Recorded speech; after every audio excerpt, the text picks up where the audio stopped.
Crimen y castigo. La profundidad del alma humana. Fyodor Dostoyevsky y su mundo. Hoy nos adentramos en una de las obras más importantes de la literatura universal, Crimen y castigo, de Fyodor Dostoyevsky.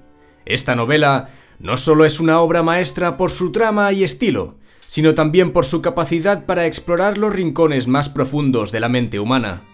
El concepto de culpa y la búsqueda de redención.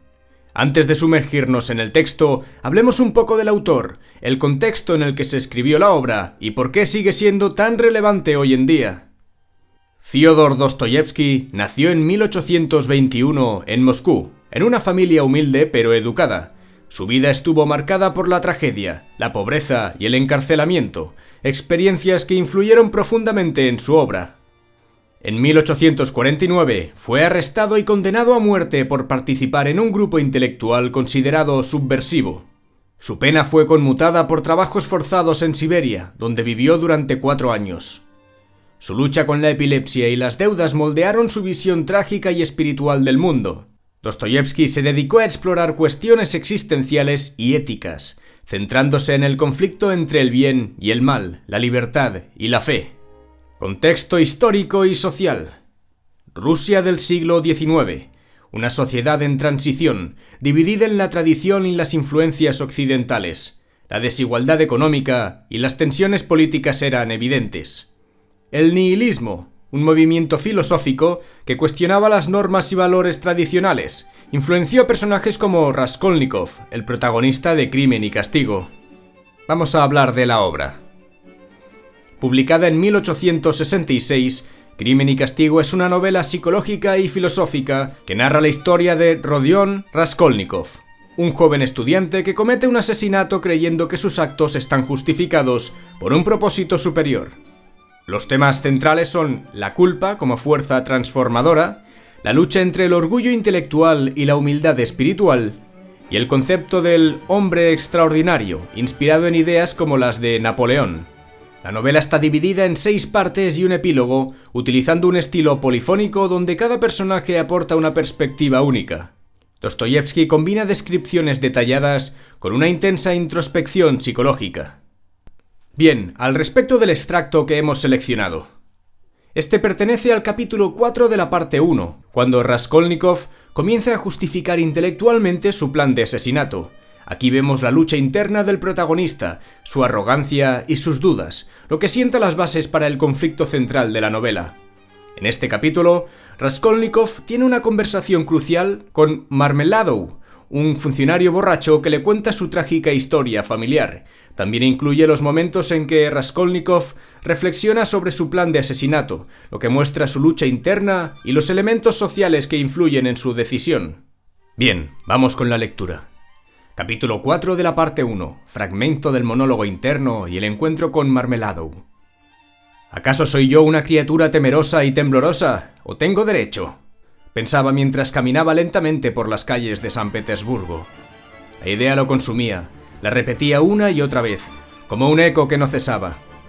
Napoleón no habría dudado, los grandes hombres se elevan por encima de las leyes comunes, se decía. Pero, ¿era realmente así? Una cosa era admirar a los hombres extraordinarios, otra, justificarse a sí mismo. En su interior, algo se revolvía.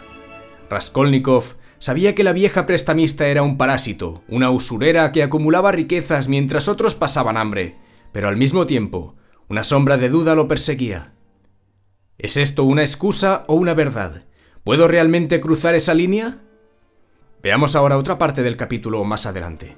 Aparece la conversación con Marmeladov, un hombre cuya miseria refleja la decadencia de la sociedad rusa. «La pobreza no es un vicio», exclamó Marmeladov, tambaleándose mientras hablaba.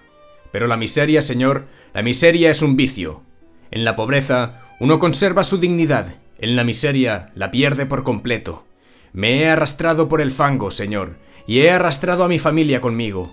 ¿Y quién tiene la culpa?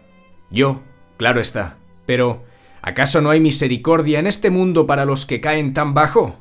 Raskolnikov lo observaba en silencio. Las palabras del hombre parecían resonar en su propio espíritu, como si hablaran directamente a sus pensamientos más oscuros.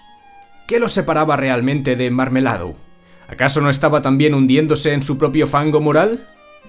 Y hasta aquí llegan los extractos de este capítulo. Vamos a hacer un breve análisis. Estilo literario de Dostoyevski. Polifonía. En este fragmento, Dostoyevski logra que la voz de Raskolnikov se mezcle con su entorno, mostrando cómo los problemas sociales y económicos influyen en sus decisiones. Introspección. La habilidad del autor para detallar los pensamientos contradictorios del protagonista genera una conexión emocional con el lector. Simbolismo. Las imágenes de pobreza y decadencia en el entorno de Raskolnikov reflejan su estado mental. Veamos ahora la profundidad psicológica del texto. La dualidad del protagonista. Raskolnikov se debate entre su deseo de ser un hombre extraordinario y su empatía hacia los demás. La culpa anticipada. Incluso antes de cometer el asesinato, Raskolnikov muestra signos de remordimiento, lo que lo hace un personaje profundamente humano. Veamos también qué aprendizajes humanos nos refleja. La falacia del hombre superior. La idea de que algunos individuos están por encima de la moral es desmentida por el sufrimiento de Raskolnikov. La redención a través del sufrimiento. Dostoyevski sugiere que solo enfrentando nuestras faltas podemos encontrar paz interior. Impacto del entorno.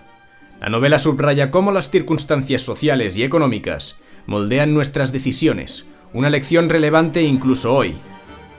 Veamos ahora 3 aplicaciones prácticas que podemos extraer de esta obra para aplicar en nuestra vida. Número 1. Cuestionar nuestras justificaciones.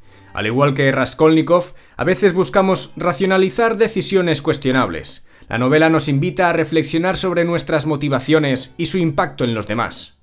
Número 2. La importancia de la empatía. La incapacidad inicial de Raskolnikov para conectar con otros lo lleva al aislamiento y la desesperación. Cultivar relaciones significativas es esencial para nuestra salud emocional. Y número 3. Aceptar nuestras imperfecciones. La búsqueda de perfección o superioridad puede llevar al fracaso emocional. Aceptarnos como somos, con nuestras fallas, es clave para crecer. Relevancia de Crimen y Castigo en la actualidad. A día de hoy, esta puede ser una buena reflexión sobre la moralidad. En un mundo donde las decisiones éticas a menudo se ven comprometidas por intereses personales o sociales, la obra nos desafía a reconsiderar nuestros principios. También tiene un impacto psicológico y social, pues la novela es un recordatorio de cómo los problemas económicos y la desigualdad pueden empujar a las personas hacia caminos destructivos. En cuanto a su lugar en la literatura universal, obras como Crimen y Castigo siguen siendo relevantes porque abordan cuestiones atemporales sobre la condición humana. Crimen y Castigo no es solo una novela, es un viaje a los rincones más oscuros y luminosos del alma humana.